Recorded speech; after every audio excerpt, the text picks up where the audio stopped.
abawuliriza baffe abalungi, you are most welcome on today's podcast. You have to listen to this one. Don't even pass by it. Listen to it. Tugenda kutandikirawo. Omanyi ebyana ku social media birina ebigambo bye byeyogeza nti tosobola kukikkiriza nti ne woba oluddewo nga tolina musajja era weesanga ogudde ku muguunwa gw'omusajja so nengamba naye bannange social media is not for the weak. Woba oli munafu akabadi ka social media keesonyiwa olengera. So kati mbadde njagala tuwulirize story ya sheeba karungi gye connectinga ne promoter ali e UK. Era omanyi byatandika dda. Guy promoter. He's a promoter.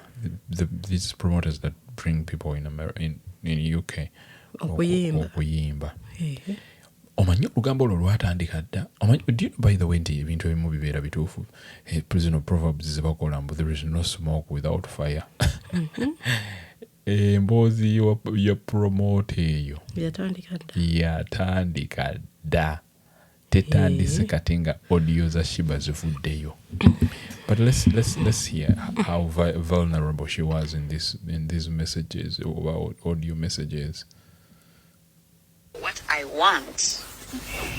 He's like, by the way, I would want this and I want and I'm like, listen, the only way I can be involved in that, because I'm a karma woman and I'm a believer, is the only way, and he knows the only way if she says yes.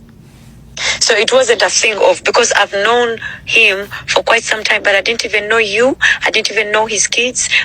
So really, it's not something I've been creating in my head. I'm a very fucking open-minded person, first of all. And then when you showed him your picture for the first time and the kids, I was like, oh, that's cute. And then I'm like, I want to meet her one time. And then when you came to Uganda, he's like, okay, come around. And then I met you and you're a beautiful human. And I'm attracted to beautiful humans. And I loved how warm you are with your family. I'm like, this is cute. I would love to be part of this. I spoke to him today. I told, he's in a better place. Yeah. I spoke to him today. I told him to make sure he understands your side. It's not about what he wants. There's another person involved in this. It can't be just about him and what he wants. We talked for almost an hour, and he understood. He said, no. Jesus, that is so embarrassing. What is the meaning of karma? Karma is like malipo ni hapa duniani. You will pay for what you have done in one way or the other. She said she's a karma woman. Contradicting. See, I love this woman so much. Number one thing. But now this one is very disappointing. Really, by the way, abantu bonna abayingirira, abakyala bonna abayingirira amaka g'abantu nga bamanyi already omuntu alina omukyala n'abaana. I have very little respect for them, for sure.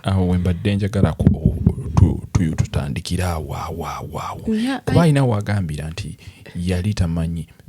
This is number one fat lie. Yagamba, I have known this guy for a very long time, but I didn't know. I know muchala alina n'abaana. That is a fat lie. That is not a lie. It is a lie. Baby.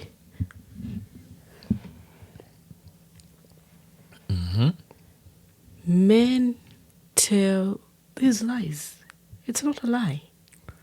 Men tell these lies. N'ozaala n'abaana nga tokimanyi nti alinayo abaana abalala. Omuntu n'akusanga n'abaana n'agamba. Actually, I was watching something there.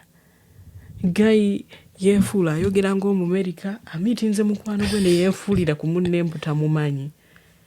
N'amugamba baba Bera. Taata Bera nga taata Bera awulira. Yeefuula atamanyi munne. Ono amuyita taata Bera. Teyamusanga na mukazi. Naye alina omuvubuka gwe yamusanga naye nga mukwano gwe. Omuvubuka agamba ono boosi wange. Mbakolera ne mukyala we. Ukolera ne mukyala we kyoka ukolera mama Bera. Na mama Bera ate yani nti omukazi gwe yakolera talina na baana. Naye taata Bera baamuyita. Omusajja yamuyita amanyi ono omuvubuka amukolera n'oli ne omusajja yennyini. Taata Bera baamuyita n'agamba ono apita amanyi. Naye ng'obudde obuyeegaana mukwano gwe. Yeah, you were America. What you talking about? Yeah, what you talking about? You So stupid. speaking to me? You ever seen me before? God damn it, bro. Don't Taata Bera. Taata Bera. Najja n'alingiza ne mu mmotoka omusajja ne yeekaza. But to be realistic, eh? But abasajja be bintu babirimba mukazi mukazi ku kaliba ya sheeba karungi. Tewali kintu kya kaliba. Dina ko kalika. Naye baba yabadde vulnerable. See a celebrity waffe. But let me ask this question. But there is no vulnerability there. I saw it. She was really sending it either to the wife herself or naye nga gwe yabadde agisindikira. Kugamba story conversation ye eraga obuswavu. But the question is that obuswavu buliwaawo. Yeah. Siwuliramu buswavu. Towulira nga akankana. Siwuliramu buswavu. Nze nalabye nga kwegamba ali mu kwegumya naye nga siwuliramu buswavu. Yenenya nti yayingirira famire y'omuntu ng'ebyaddala amanyi ayina. And no.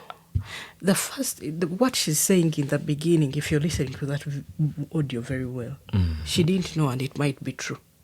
In the beginning, but when she knew, she said she wanted to meet this person. Mm-hmm. And when they came to Uganda, she actually went and met them, and she said she wanted to be part of that. Now that is where her being savage comes in. You have met this man, his wife and children, and you want to be part of that? She's savage. Then she doesn't believe in karma. Now that is where my blame for her, me blaming her, comes in. Hey. You get what I'm saying? I do. No woman wants to share their husband. You want to be part of it. Abasajja bonna babadde bakwane Uganda obagaanyi.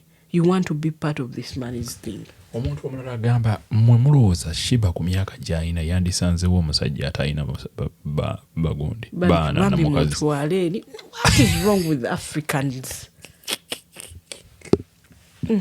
Actually, I've been in the bathroom right now. I have some of my Tanzanian friends who have both married at 32, 33. Nga bafumbiddwa abasajja abatalina bakazi. 34. I have very many. I don't want to mention their names here because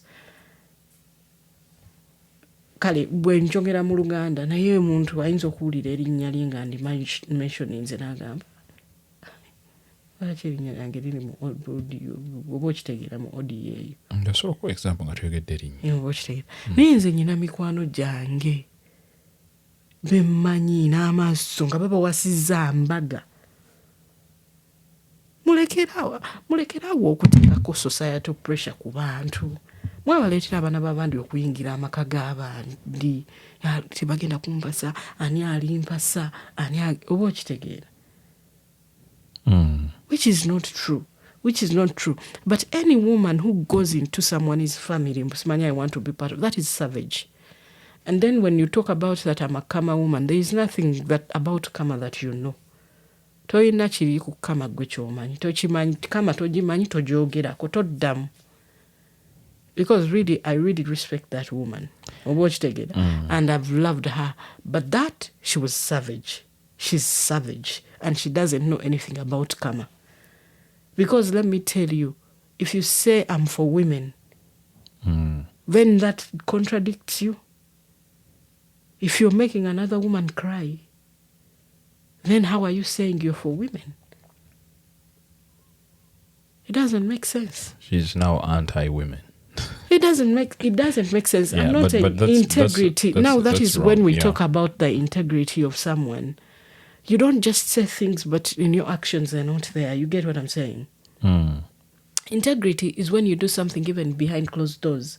And the reason as to why this lady, this sheeba was saying, musajja wange, tabakwatako ebibanja bikoze bitya obereberebe is because she knew yayingirira amaka g'omuntu. If it is true, abakazi tebafaayo oba olaze bbaawe ne bw'aba tagenda beena naye nga sheeba bwe yagamba tayagala kufumbirwa naye yayonoonya amaka ga munne. naye tetumanyi maybe omukazi agenda kuguma abeerewo. Kati nina we nabadde ndi nendaba comment section. Mu comment section someone said this. Yagambye nti a couple got misunderstandings and the wife asked Sheeba to speak to the hubby about reconciliation. In the voice clip, Sheeba was trying to explain and give feedback to the woman. You can hear her saying she spoke to the guy and what she told him. In the clip, you can tell Sheeba is friends with the guy, and that's why the wife needed her help to talk to the man. Naye, use your brain to analyze stuff. Temugenda ku bandi wagon. Someone cut out this clip from the conversation. Buli omu n'abuukira. Now, re-listen to the clip. Onombuulira nga amagezi gakuzzeemu. And that could also be true. I think ekintu tubuukidde ffenna twabuukidde kibuukire. Exactly. I think kimuwa milestone the fact that nti ali mulayimulayiti ate naye tagenda kujja kwogera era kuba kimukolera naye ng'amazima gali nti omusajja promota gwe bakonekitinga ne Sheeba amazima galabika si ye taata w'omwana. Si ye taata w'omwana, I know. Naye Kasuku agenda era ndani yakomawo bwe yameetinga omusajja bwe yajja n'ayogera ekifaananyi n'agamba look who I met. Let me tell you one thing, omusajja oyo si ye taata w'omwana wa Sheeba. N'amwebaza ebigambo nti we byavaayo teyabiwa maanyi era teyabiteekamu maanyi kubipushinga. Neŋŋamba ate kati bagamba gundi eno conversation yabadde muki yabadde related ne guy naye nange bwe mbigattagatta ewamu olabanga kiripu bazitemyetemye ne bagigattagatta just to make that story relevant. You might even find nga Sheeba naye akiri mu mine ekyokutematema eno conversation. Sikulimba omanya amawulire mazibu. Which kind of cloud chasing is that? Amawulire mazibu abaana. Do you know those guys want either bad or good news zibeere nga zibatambulirako. Maybe because she knows she has to stay relevant. Naye bwekibanga kituufu ayagala kuyingirira show ya Nantongo, Carol Nantongo. Kwa Carol Nantongo talina yadde amumanyi tewali amwagala agezezaako okweripa ku bantu bamuyambe bapushinge gundi ye n'akola press conference n'ayeekaabya obuziga bw'ekirogo. How many songs of hers do you know? I know all of Nantongo's songs. Olimba. I'm telling you, and you wait for that. As in, what are you talking even about? Are you keeping them? Yayimba tukigali. Tukigali. Olila. Oh my baby, where you are. Waliwo ne luno luyimba. Waliwo ne luno luyimba. Wait, let me remember. Waliwo ne luno luyimba. Nti. Yaluyimba ne Kabu. Simanya Kabuye eno. Yes, oluyimba olwo. Yes. Batenonyaye sasibinji neta sasibinji wabula muntu anabasa chiriwa otele waliwo ne ontuuka simanya ne luno luyayimba ne ndabula. You're talking about Carol Nantongo. Sirana. So you're talking about Carol Nantongo. Her show is going to be full. She's just an emotional person, everyone said. Even Neje yasookera abantu bakimanya ali emotional. Bwatyo. So it's not that she's crying because she's looking Yeah, for even that. a sorrow me. Yeah. If that is Karunantogo you're talking about, you're not just talking Tosalawo. She has very many songs and she has a very nice voice. Nedda mukwano tekera. Yeah. Tekera. Bantu bagenda. Tekera we ebintu ebyo. Lwakuba nze sigenda mu show ezo. Nze show I swear yokka gye nsobola okgendamu. Kingisa. Womwaana oyo awuluguma. Omanyi lwaki ate King Saha naye nsobola gendayo bw'aba akoze private show nga gye yakolera aba Taska Conversations. Nze saagala genda muyimbi yenna atugamba tumuyimbireko. si byagala ebyo. Bituufu. By the way, those abayimbi beetaaga okutandika okukola ebintu ebyo. At my own emisaka yembakanyumidde nembeera nga naye njagala nnyo okuwulira eddoboozi eryo nga ligenda mu maaso. So show nze gye nsobola okgendako ng'omuntu akoze private listening. And by the way, King Saha should buy that King idea. Saha should buy that idea. Yokuba nga akola private listening. Yes. Eza John Drill, akola rooms, manya room. Strictly 100 people. Not strictly, but he can even do 200. Yes. Yes, nogamba okuyingira kwa mitwalo 3. Intimate. Yes. Nga kiri intimate okoleyo obuyimba nga bulina ku bayimbira yakayimbi buli wokola kasho akoyimba atimbiramu obuyimba obupya nga bubiri nga busatu batawulirangako naye nga kiri intimate nga you're not telling them that munyimbireko mukoleki nga you're really singing ngekya Taska conversations into oyimba from the word go with the best band and let these people enjoy music, because I think you have one of the best voices. I tell you, you have one of the best voices. Leave alone bana abagamba musimanya King Saha what. You have one of the best voices in that country, I tell you. With all the melodies.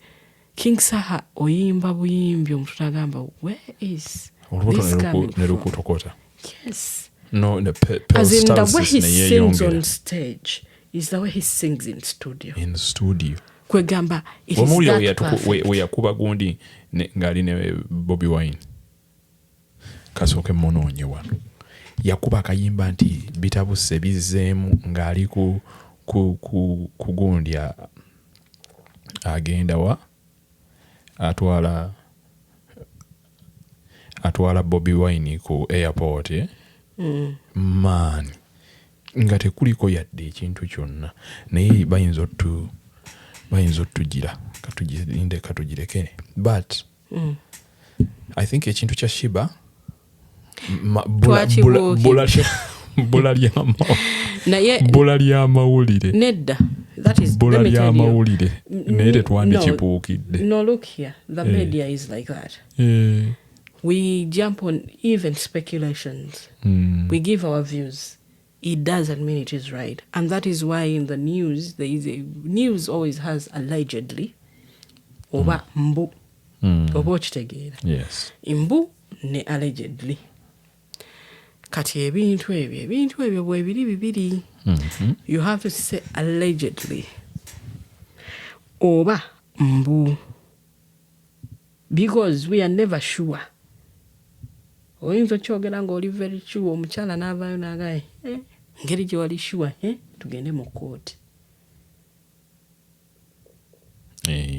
ng'amazima tewali sure nga walina okugamba allegedly. Bw'ogamba allegedly talina wakusibira naawe watambulidde ku bya kubanga oli munnamawulire watambulidde ku hearsay.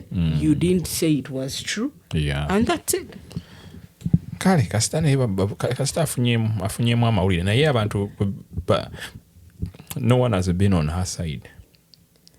Ebyana bigambye mbu wabula oluzungu ne sheeba bali parallel naye ebyana lwaki byasama. They should stop. This girl, let me tell you, this woman, I won't call her this girl.